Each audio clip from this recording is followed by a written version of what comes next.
You've been praying and it feels like heaven's gone quiet, right? Watch closely. In the next few minutes, you're going to find out why God's silence might be the biggest answer you've ever gotten. You've been showing up in prayer, right?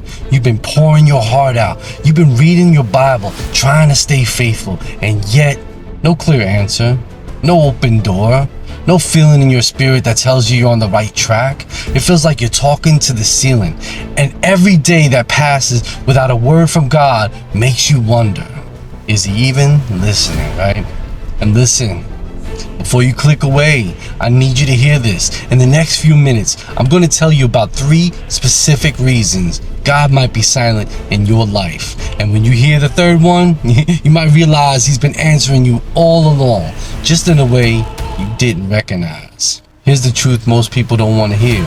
God's silence doesn't mean his absence. It often means his preparation. When God is silent, he's still working, but he's not working on your timeline. He's working on his.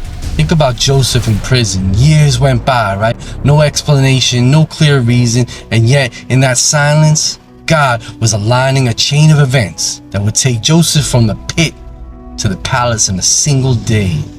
Sometimes silence is the soil where the greatest miracles grow, right? 3 purposes of God's silence. Sometimes God's no or not yet is him standing guard over your life. You might see it as rejection, but he sees what's ahead. It's like a parent stopping a toddler from touching a hot stove, right?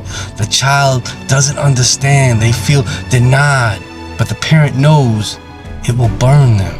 Joseph probably thought, why am I still in this prison? But God was protecting him from stepping into power too early, right? And your delay could be your protection.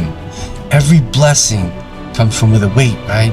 And God's silence is often him strengthening you to carry it. David was anointed king while still a shepherd boy. It'll be years before he sat on the throne, right? Those years in the field taught him how to fight lions and bears, preparing him for Goliath.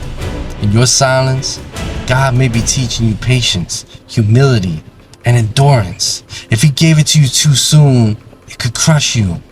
Not every test is a storm, right? Sometimes it's silence. In Job's story, after everything was taken, God stayed quiet for chapters, right? Why? To reveal Job's heart.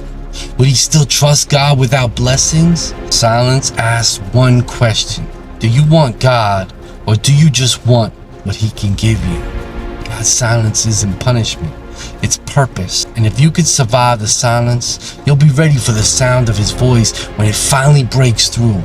It's like sending a message to a friend and they don't reply for hours, right? You start overthinking. Did I say something wrong? Did they forget me? Then later, they tell you they were busy planning a surprise for you. The silence wasn't ignoring you. It was working for you. That's God. You're panicking in the quiet while he's setting up the breakthrough.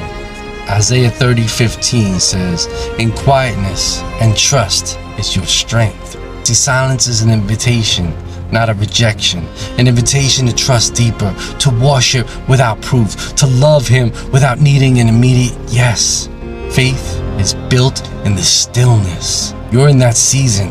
Here's how to stand strong. Number 1, keep showing up. Keep praying, reading, and worshiping, even when it feels pointless. Number 2, write it down.